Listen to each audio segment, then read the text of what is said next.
Millions za sente 10 Uganda Police Force zetadewo ku oyo yenna asobola okubatuusaako Bobi Wine ono kinajjukirwa nti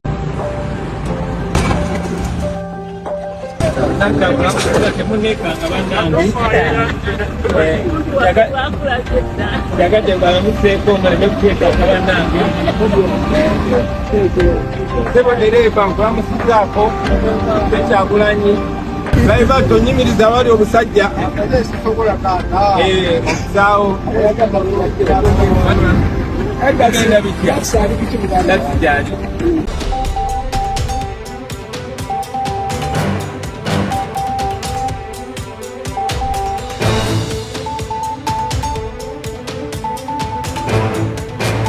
Millions za sente 10 Uganda Police Force zetadewo ku oyo yenna asobola okubatuusaako Bobi Wine ono kinajjukirwa nti yakozesa olukujjukujju n'olukwesikwesi abwatyo n'akuba basajja ba poliisi oba ab'ebyokwerinda ekimooni mu maka ge magere gye baali basobodde okubanga baba deployinga mu bungi okubakuuma oba okukuuma Bobi Wine aleme kubanga afuluma amaka ge ate asobole okujoyininga abeekalakaasi be yali ayise abeegugunge olw'enguudo embi ezijjudde ebinnya mu Kampala okwosaako n'ebibuga ebirala okwetoloola eggwanga Uganda. Kakati njagala nkuwe facts ku ssente zino.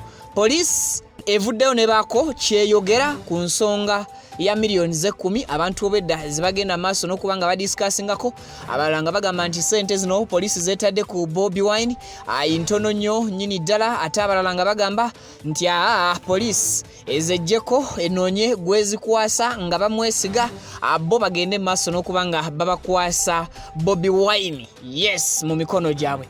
Video soko jimpereka like nkumbenga nkuwa byonna mu bujjuvu because buli liking a video kijiyambako kubanga etambula ku misinde gy'amaanyi information bwegutyo ne bange etuuka ku oyo ayagala okujiwuliriza n'okugiraba mukadde. Twegatteko ng'osubscribinga ku mukutu bw'omala okusubscribinga okwate mukadde ojja kuba okajja mu kigambo ekyo personalize okateeke mu kigambo all weegambira turn on that notification bell ku simu ku computer ne ku tabyo ojja kuba otufuna bulungi nnyo nnyini ddala.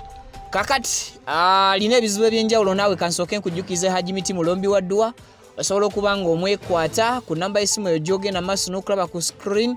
Hajimiti akozesa dduwa zeesigika takozesa bikolwa bya kalogo kalenzi ate wano nawali ebizibu tebyewalwa wabula we bijja osobola okubirwanyisa. Kakati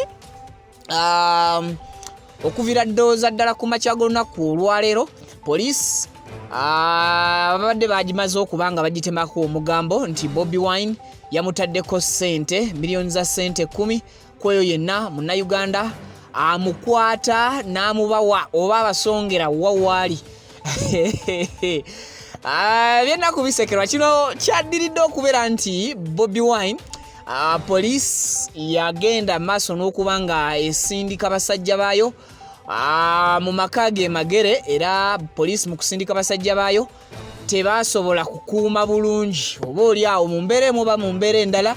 Bobi Wine n'akozesa olukwesikwesi oba olukujjukujju n'abeesimattulako n'atoloka mu maka ge ye nga His Excellency Bobi Wine kye yayita house arrest newankubadde poliisi kino tekikonfaminga nti Bobi Wine yali yakwatibwa mu kye bayita house arrest oba yaggalirwa maka ge wabula yategeeza nti ekikolwa kye yali agenda maaso n'okubanga agezaako okukola ekyokukuuma abantu okubakumamu omuliro abagende beekalakase ku makubo nga bakwata ebitooke ababisimbe mu binnya eby'enguudo okwetoloola Kampala n'ebibuga ebirala ebiriraanye ebiri mu ggwanga lyattu Uganda. Poliisi yali temaze kubanga ate emuwalukusa.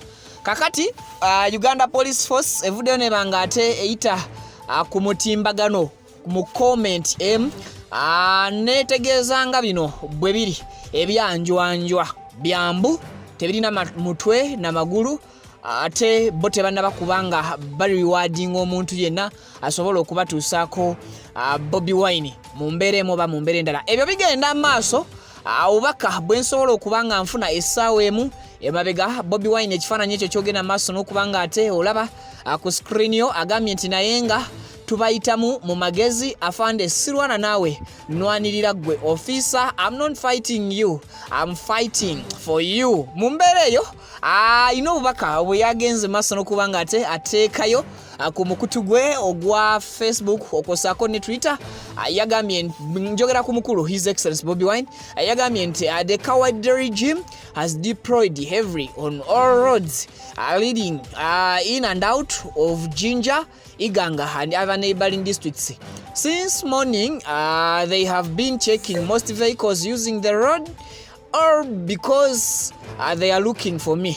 If only they used the money they spent on these operations to fix roads and improve services for our people, our country would be much better. Mu Luganda nti abatiitiizi bano oba omugigi omutiitiizi guno gugenze maaso n'okubanga gudeployinga ebyokwerinda ebyamaanyi ku nguudo zonna eziyingira n'okufuluma Jinja, Iganga okwosaako ne districts ezeetooloddewo okuva ku makya. They have been checking most vehicles using the roads. Babadde nga bakebera buli motoka, not buli, most motoka ezisinga nga ku nguudo zino, or because they are looking for me. Bino byonna nga babikola okuba nti bannoonya. If only they used the money they are spending on these operations to fix roads and improve services for our people. Singa babadde bakozesa sente zino ze bagenda maaso n'okubanga abasaasanya mu operations oba mu bikwekweto bino nga bazikwata ku fixinga oba kuddaabiriza nguudo bannayuganda ku nguudo z'abantu, eggwanga lyaffe lyandibadde lyeyagaza. Our country would be much better. So kakati bwebaka His Excellency Bobi Wine Robert Kyagulanyi Ssentamu agenze maaso n'okubanga ateeka akafaananyi ako kesi kunnyonnyoddeeko. Bobi Wine abadde agenda maaso n'okubeera nga ayita ku babyokwerinda ng'alina emmotoka emu gy'atuddemu emabega, so neyeekubya ka selfie ako, ensonga neba nga ate eggweeraawo n'abayitako ng'ate mu post evuddeko emabega ategeezezza nti ab'ebyokwerinda babadde bacekinga emmotoka ezisinga okusobola okulaba ng'ate bakola batya bamufuuza bamukwate. So police yagambye nti that's fake news. We haven't issued or made any statement in regards. That fake news wasn't that fake news. We haven't issued or made any statement in regards. Fake news just nga bareplyinga abakulu abatadde oba obwedda abazunza ebigambo ebiraga nti Bobi Wine ateereddwako miliyoni za ssente 10. Entabwe eno yonna eva ku nnaku ez'okwekalakaasa ezaalangirirwa abakulembeze abeegattira mu kibiina kyabwe eky'oludda oluvuganya gavumenti. Era nga kwaliko omukulu Dr. Kano Kiza Besigye, kwaliko omukulu Lord Mayor Lukwago, kwaliko General Muntu, kwaliko His Excellency Bobi Wine n'abakulembeze bonna abakkiririza ate mu kununula eggwanga lyabwe.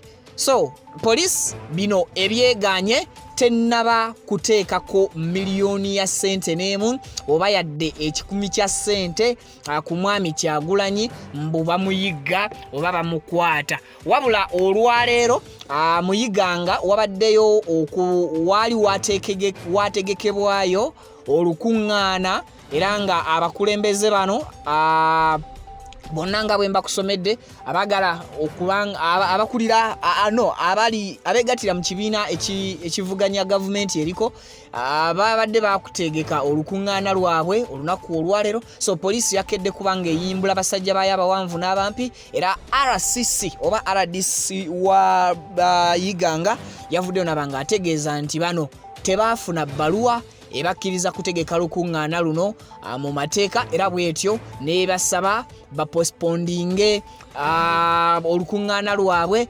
baluteekeyo olunaku olulala nga bafunye olukusa. Era Bobi Wine ne basajja abalala tewali n'omu asobodde kubanga atuuka mu kifo kino. So ndowooza embeera yonna ngikutaggululidde bulungi. Social media obwedda abantu bagenda maaso n'okugamba nti Bobi Wine teyeetaaga kubanga ateekebwako miliyoni 10 sente ntono nnyo, poliisi yongeza ku sente, abalala nga bagamba nti mwami Kyagulanyi gwe muli mu kukuuma ate simanya Bobi Wine mumuleke. All those are fake news.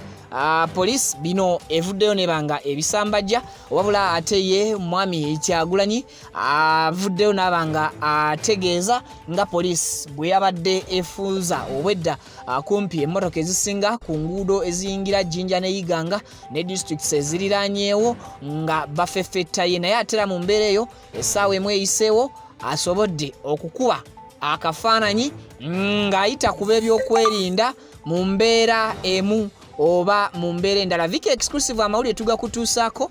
Mukadde gwe kyoba okola kwe kubanga osubscribinga, yes, buli kimu genda kubeera nga ate okifuna bulungi nnyo nyini ddala. Yes, kakati ndowooza tugenda kubanga tukomako wano agasingako kawo nja kubanga nzija. Udhu billahi mina shaitani rajim. Bismillahi rahmani rahim. Alhamdulillah rabbil alamin. Nze Ajimiti omusomi w'ekitabo era omusomi w'edduwa. Nkozesa kyoto kino, ekyoto kino kiba kitagombolola. Lwaleero ku kyoto kuno kunnyambira abantu bange. Buli muntu yenna alina ekizibu kye ojja ku kyoto kino n'osuula akabaani ne nkusabira. Buli alina ekizibu naddala mu abali e Bulaaya n'ompereza amannya naye nga suula mu kyoto kino ne nkusembera edduwa ne nkuggyako ebizibu ne biba bikusumbuye. Amabanja ge bakubanjiza gonna gwe yalema okufuna okuweebwa Ajimiti nkompereza ebiwandiiko byonna bye bompereza ng'oli e Bulaaya mbikwata ne mbizinga ne mwandika kapapula ne mbisuula mu nnyanja ne nsaba Allah gwe nsinza asumulule ebyo bye babikulemeredde awa visa agifuna alemedde ofuna omusajja omulungi amufuna. Nsangibwa ku nnamba 0752 887 15 15.